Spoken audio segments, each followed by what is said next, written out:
Hey guys, Unfrequented World, and we are doing a city hunt this morning. I don't have a lot of time, couple of hours. I wanted to show you guys, I was having a discussion online the other night about, I've been complaining about the noise of the Kruzer, and I want to show you what I'm talking about. I'm not talking about the iron signals, I'm not talking about the sound that the machine makes when it hits a target or that. I can live with any sound, that's fine. What I'm talking about is the hot running background noise. This machine is very weird. On 3-tone, I can do a 10-foot circle here. I might find 8 targets, okay? I put the machine on 4-tone mode and do that same 10-foot patch. I'm gonna find 30 targets. Now, John and I have talked about it. He has a Kruzer as well. He's in a few of my other videos. This machine it's a completely different machine on 4-tone mode. You get signals. You can't go 8 inches without getting a signal in some of the places that we hunt. You put it back on 3-tone and you'll skip right over 5-6 feet before you get a signal. It's weird. Now, in 4-tone mode, the machine is running so hot that you get a constant buzzing, chirping, whining, hissing, background noise all the time in my headphones. He doesn't mind it. I hate it. After 2 hours, I've got a I need to take a break from the machine. And what I do is every time I find a signal, I actually push up on the control pad to switch into 3-tone mode, so that when I set the machine down and I'm digging my target, I'm always wearing my earphones, it's actually quiet. Otherwise you get that constant chirping and it's enough to drive you mad. I'm going to try to show you guys that right now. Okay, so I've got the machine with the sound coming out of the speaker.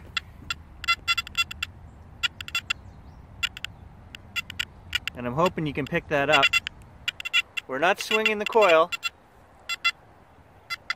That's the constant noise you have to listen to in 4-tone mode.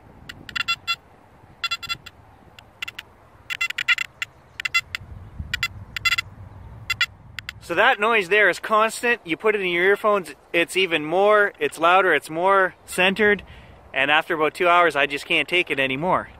Now I'll show you the settings that I'm running the machine on. So we're on 4-tone and gain of 90. Now watch what happens when we turn the gain down.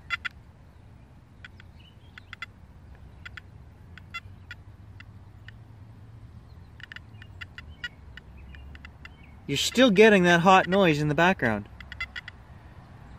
It's not quite as bad, but it's still there. And then your machine, of course, obviously, you're not picking up all those small distant targets and things, so you've got to run it at about 90. So put the gain back up on 90. There's our chirping again. Watch what happens when I put the machine on 3-tone. It stops. So every time I dig a hole, a target that I find a target, and I'm going to set the machine down. I'm in 4-tone. I find the target. Oh, I'm going to dig right there. I click up once to put it on 3-tone, then I set the machine down. I dig my target in peace and quiet. The problem with that is you'll forget to put the machine sometimes back into 4-tone. I'll do an 8-foot section and go, oh, there's only 2 targets in there. Then I turn around, put it back on 4-tone, come through again, and I'm picking up targets all over the place. So this machine, I can't explain it. 3-tone and 4-tone, completely different machine. It's only worthwhile to run in 4-tone, otherwise you're missing things. Okay, somebody also mentioned, well, turn your threshold down and you won't get that noise. The only problem being that we can't actually access threshold on 4-tone. It goes to ISAT and to tone. It just skips right over the threshold. You have no access to the threshold. The machine just runs hot, guys. That's the way it is. It's a great machine. It picks up things and reinvigorates sites that you've done before, but the noise on this thing is enough some days to make me say I would just rather use my AT Pro because it's quiet. When it beeps, I got a signal, that's it. The rest of the time, I can turn the iron audio off on the AT Pro and I can have quiet picking until I get a target. First target.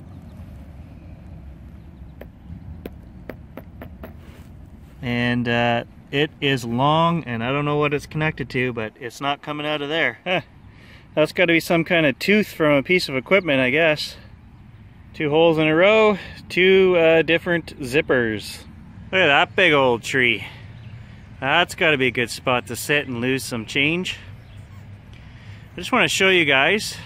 I set the machine down to film that, and this is what I'm talking about. I don't know if you can hear this.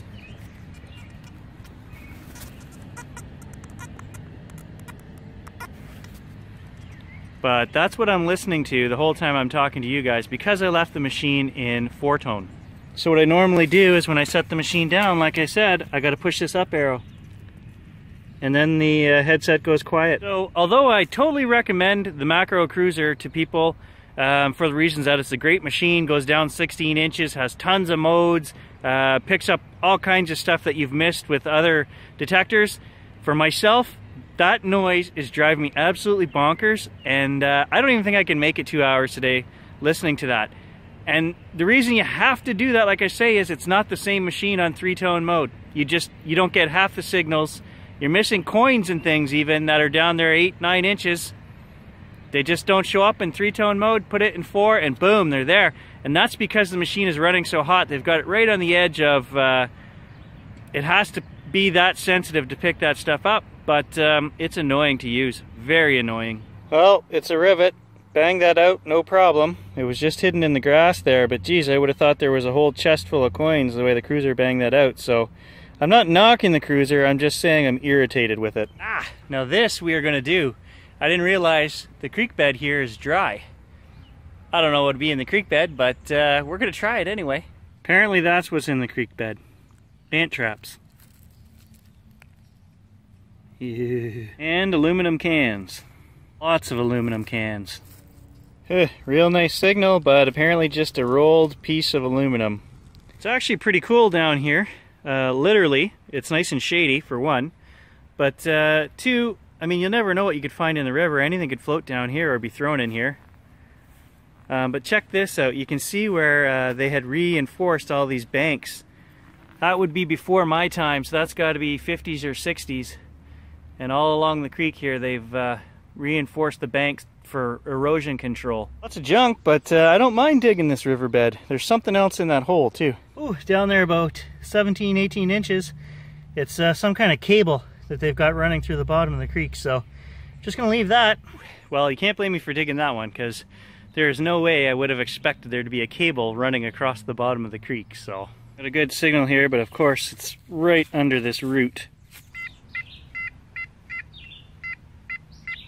I haven't got to the signal yet. I got that root out of there, but that was just under the surface. That is part of a 1700 stockade. Yep, I'm pretty sure. That one was way down there.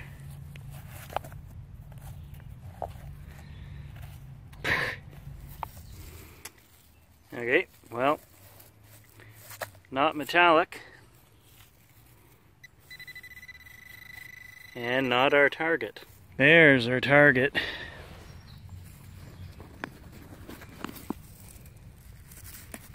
Red Bull. Well, it's been fun pulling pop cans out of this creek, but before I become part of a human trafficking ring, I think I'm gonna head that way. What? I got nothing against turning tricks, but if I'm not getting paid, I'm out. Just wandered through the bush heading back towards the parking lot, and here's a trail, and from as far as I can see down the trail, there's trash. I got 3 pull tabs right here on the surface. You know, we're in the middle of the bush here, and it's just garbage as far as I can see down this trail. So just wandering along the trail here, I came to a spot, and the kids have it all flattened down in the middle of nowhere. So I thought I'd swing the detector, but bottle caps, that's all I'm finding. They weren't even nice enough to drop some change for me. So, oh, and the Kruzer is on 4-tone mode.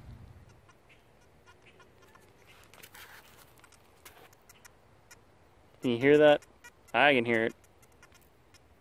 Today is not a total loss. I just found something that I need. When we went camping at my friend Jen's last week, I realized that one of my tents is missing a tent peg. So we got a sock here on the ground, but then I noticed, oh, up in the tree, oh, there's another sock. And then hanging right beside it is a tent peg. Ha! I'm a little afraid to touch it without gloves on, but I am seriously taking that home. In the bag that one goes. I'm gonna leave the sock. I don't want to touch that.